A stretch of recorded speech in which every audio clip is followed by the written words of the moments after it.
শুভ সকাল, কেমন আছেন সবাই? মনুষ ওয়ার্ল্ডে আপনাদের সকলকে স্বাগত। তো এখন ঘড়িতে 7:30টার মতো বাজে, একটু লেট হয়ে গেল উঠতে। তো আমি এই যে মাম্মাম উঠে গেছে, তো ওকে এরপর একটু খাইয়ে নেব। খাইয়ে নিয়ে তারপর জামা কাপড়টা চেঞ্জ করবো। মানে জামা কাপড় চেঞ্জ করে খাওয়াতে গেলে না আবার ভিজিয়ে দেয়। পুজো পুজো, এদিকে দেখো, এদিকে দেখো, মাম্মাম এদিকে দেখো। আমার খুব খিজি পেয়ে গেছে, আমি একটু খেয়ে নিই, তারপরে আবার তোমাদের সাথে দেখা করছি। হ্যাঁ, তো খাইয়ে নিয়ে আবার অনেক গল্প হবে, কথা হবে।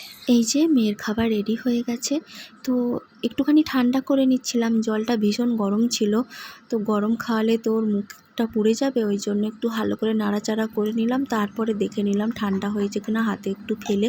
তো মেয়েটার শরীরটা ভীষণ খারাপ, একদমই খেতে চাই না, তো খাওয়ালেই বমি করে দেয়, তাই জন্য বারে বারে অল্প অল্প করেই আমি খাওয়াই। এই যে খাওয়ানো হয়ে গেছে, জামাটাও চেঞ্জ করে দিয়েছি। তারপরে মাম্মামকে নিয়ে না দিদিভাই চলে গেছিলো একটুখানি ওদের বাড়ি, তো আমিও রুমে চলে এসেছি। জানলাটা বন্ধ করে দিলাম, কারণ রোদের আঠাশটা এত আসছে যে ঘরটা পুরো আবছা লাগছে। তো বিছানাটা একটু ঠিক করে নিচ্ছি, গুছিয়ে নিচ্ছি। রাত্রিবেলায় না ভীষণ শীত শীত করছিল, তাই জন্য এই যে বিছানার চাদরটা একটু নিয়েছিলাম গায়ে ঢাকা দিতে। ফ্যান অফ করব কি কমাবো তার কিন্তু কোনো ইয়ে নেই। মেয়ে আমার এত ঘেমে যায়, তো আমি ফ্যান অফ করতেও পারি না, আবার কম দিতেও পারি না। তো বেডশিটটা চেঞ্জ করব না, বেডশিটটা একদিন আগেই চেঞ্জ করেছি। তো মাথার বালিশের কভার আর পাশ বালিশের কভারগুলো চেঞ্জ করে একটু কেচে নেব। অনেকগুলো চাদর জমে আছে, সেগুলো কাচতে হবে। 2-3টে চাদর ব্যবহার করা হয়, একদিন দুদিন ছাড়াই চেঞ্জ করা হয়। কারণ এই যে মেয়েটা আমার কখনো খাবার খেতে খেতে ফেলে দেয়, কখনো জল উল্টে দেয়, কখনো আবার শুশু করে দেয়, আবার কখনো ওষুধও পড়ে যায়। আর আমার না বিছানাটা একটু ভালোভাবে টান করে না পাতলে আমার একদম ভালো লাগে না। তাই জন্য আমার বিছানাটা বাগাতে, মানে ঠিকঠাক করতে, গোছাতে আমার অনেকখানি টাইম লেগে যায়। আর আমি যতই ঠিকঠাক করে গোছাই না কেন, আমার এই ঝাড়ু দিয়ে বিছানা না পরিষ্কার করলে আমার মনটা ঠিক শান্তি লাগে না। তো এই বেডের এই মাথার এই দিকটাও আমি ভালো করে মুছে নিচ্ছি। কাঁথাগুলো তো কাচা হয়, আর এখন তো বর্ষাকাল, একদম শুকাতে চাই না। তো ঘরের ভিতরে ফ্যানের তলায় দিয়ে দিলে না তাড়াতাড়ি শুকিয়ে যায়, তাই জন্য একটু মুছে নিচ্ছি, যাতে ধুলো টুলো থাকলে কাঁথার ওপর লাগবে, তো বাচ্চার গায়ে অ্যালার্জি বেরিয়ে যাবে, এই জন্য। তো এই যে বালিশের কভারগুলো আমি চেঞ্জ করে নিচ্ছি। আর কি বলবো, এত বৃষ্টি পড়ছে যে বলার কিছু নেই। তো একদম জামা কাপড় শুকাচ্ছে না, তো একবার তোলা একবার মেলা, একবার মেলা একবার তোলা, এই ওপর নিচ করে পায়ে আর কোমরে ভীষণ ব্যথা করছে। তো যাই হোক, এবারে মাম্মামের বিছানাটাও করে রাখছি, কারণ ও তো গেছে দিদিভাইয়ের সাথে, যে কোনো মুহূর্তে চলে আসবে, আবার খাইয়ে দেব, তারপরে আবার ঘুমিয়ে যাবে।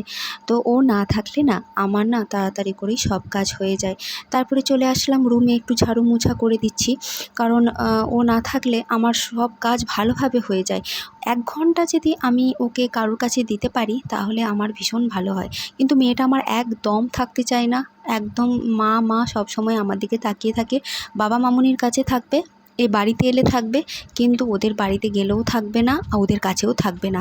একটুক্ষণ থাকার পরই আবার কান্নাকাটি করে। আগে মেয়েটা এরকম ছিল না, আগে মেয়েটা ভীষণ থাকতো, জেমার কাছে ঘুমানো। তো আমি কোথাও গেলে ও জেমার কাছে দিয়ে যেতাম, দিদিভাইদের কাছে থাকতো, দাদা ভাইয়ের কাছে থাকতো। তো ঝাড়ু দেওয়া হয়ে গেছে, তারপরে মোছা দিয়ে দিচ্ছি। তো মামনির ঘরটায় আগে দিলাম, কারণ মামনি ওইদিকে আনাজপাতি কাটা হয়ে গেছে, সব ধুয়ে টুয়ে কাটাকুটি বাটাবুটি করে রেখে দিয়েছে। এবার স্নান করে ঠাকুর পুজো করে রান্না বসাবে, তো আমি তারপরে আমার ঘরটা মুছে নিচ্ছি। তো আগে রান্না করতাম আমি, হচ্ছে যখন পুচকু হয়নি তখন রান্না করা, কাটা বাটা এগুলোই আমি করতাম, কিন্তু ভালো লাগতো আমার। না বসে থাকতে একদম ভালো লাগে না, টুকুটাকু বাড়ির কাজ করতে আমার ভীষণ ভালো লাগে। কিন্তু এখন ওই যে মেয়ে তো একদমই ছাড়বে না, যে তাড়াহুড়ো করে রান্নাটা করে নেব, কিন্তু ওই মেয়ে একবার চলে আসলে আবার কান্নাকাটি করবে, ওকে খাওয়াতে হবে, ঘুম পাড়াতে হবে, তো স্নান করাতে হবে। তারপর ঘর দুয়ারগুলো মোছা শেষ না হতেই মেয়েটা আমার চলে এসেছে। এত কাঁদছে আর ওরা রাখতে পারছে না, তাই জন্য ওকে একটু ঘুম পাড়িয়ে দিলাম, আর এইদিকে আপেলটা সেদ্ধ করে নিলাম। এই যে আমার সোনামাটা উঠে গেছে, এরপরে একটু খাওয়াবো। আপেল সেদ্ধ করা হয়ে গেছে, তো খাইয়ে দিয়েছিলাম, ঘুমিয়ে গেছিলো। তো এরপরে এই যে আপেল সেদ্ধ করা হয়ে গেছে, এবারে এটাকে খাওয়াবো। দিয়ে তারপরে আমিও স্নান করব, ওকেও স্নান করাবো। দুদিন জ্বর ছিল, ভালোভাবে স্নান করাইনি, খালি মুছিয়ে নিয়েছিলাম। তো আজকে ভালোভাবে মাথায় দেখি যে রোদটা উঠেছে, পারলে একটুখানি শরীরটা ভালো আছে, একটু সাবান মাখিয়ে দেবো। কি হলো? হ্যাঁ, চলো চলো চলুন মেয়েকে খাইয়ে নিই।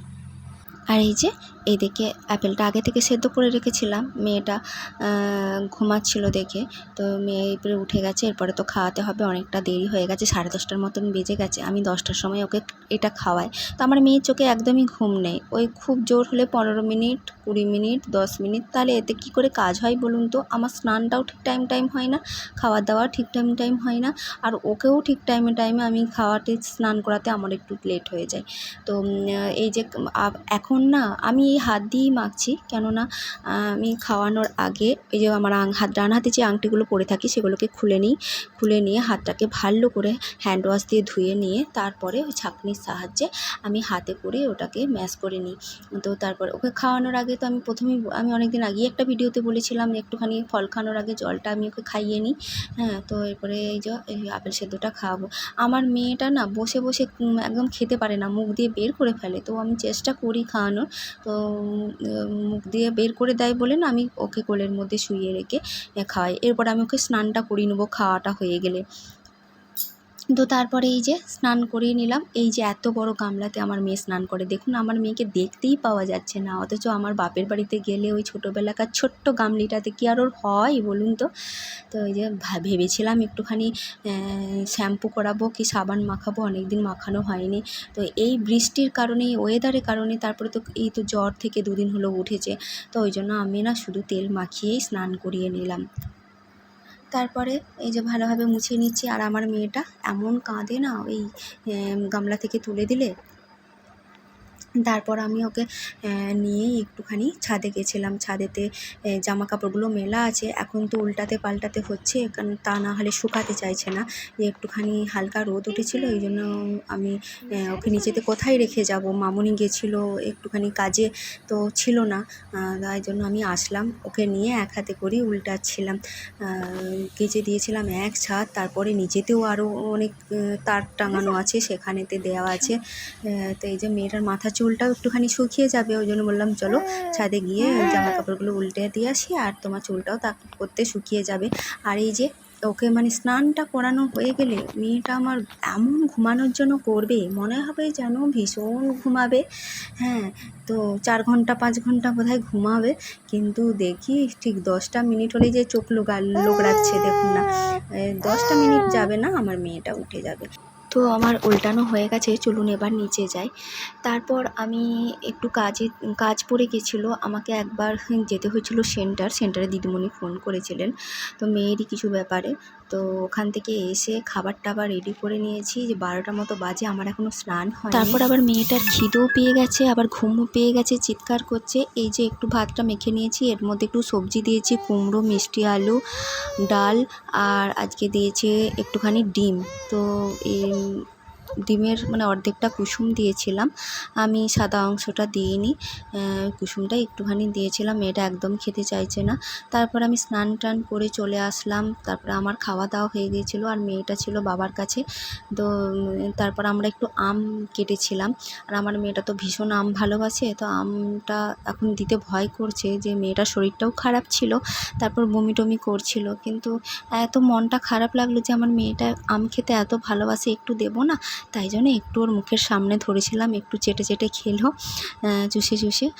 তারপরে আমি আর খেয়ে নিয়েছিলাম, ওকে আর দিই। তারপর একটু ঘুম পাড়িয়ে দিয়েছিলাম দুপুরে, আমিও ঘুমিয়ে গিয়েছিলাম। তারপর ঘুম থেকে উঠে মেয়েকে একটু চুল বেঁধে দিয়েছি, জামাটাও চেঞ্জ করে দিয়েছি। এরপরে ওকে না একটু নিয়ে ঘুরতে যাব। তো আমি আর শ্রেহসী মিলে, দুজনে মিলে ওকে সাইকেলে খাঁচায় করে ঘোরাচ্ছে। আর আমার মেয়েটা না এত মানে সাইকেল ভালোবাসে, সাইকেলে চড়তে। আমি যখন বাপের বাড়িতে গিয়েছিলাম এই অভ্যাসটা আমার বাবু ওকে করেছিল, প্রতিদিন বিকালে ওকে নিয়ে সাইকেলের খাঁচাতে বসিয়ে ঘোরাতো। তো এখানেও সেটা ও চায়। আর মাথায় দেখুন না একটা গোলঞ্চ ফুল আটকেছে আমার পাকা বুড়ি মেয়েটা, আর কি মজা। আর বাবার পায়ে খুব ভীষণ ব্যথা করছে, বাবার পারছে না বলে আমি বললাম শ্রেয়সীকে তো সাইকেলটা বের কর, ওকে একবার ঘোরাবো। তাই জন্য এই আমাদের বাড়ির সামনেটাতেই একটু ঘোরাচ্ছিলাম।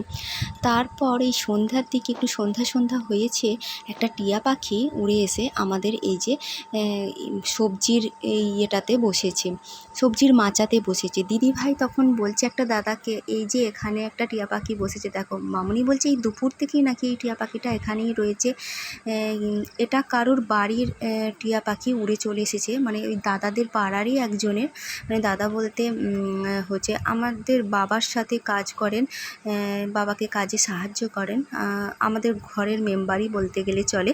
তো ওই দাদা এখানে ছিল, আমাকে বলে একটা বিস্কুট দাও, তো একটা বিস্কিট দিয়েছি।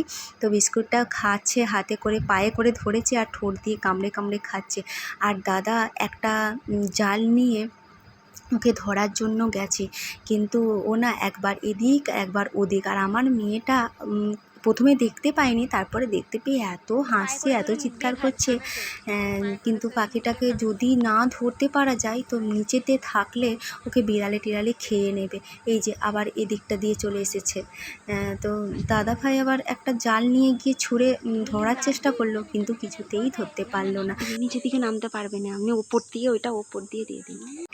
তো আমি একটাই কথা বলবো, এদেরকে পোষ মানানোর কোনো দরকার নাই। পাখি বনেতেই সুন্দর, পাখিকে খাঁচার মধ্যে বন্দি রেখে একটা মানে তার কষ্ট, সে উড়ে বেড়াক ডানা মেলে আকাশে, নিজের মতন করে ঘুরুক, নিজেদের সাথীদের কাছে থাকুক। তারপর দাদা একটা জাল নিয়ে গিয়েছিল, সেই জালটা করে ধরতে পারা গেল না। তো আজ ব্লগটা এখানেই শেষ করছি। ভালো থাকবেন, সুস্থ থাকবেন, টাটা।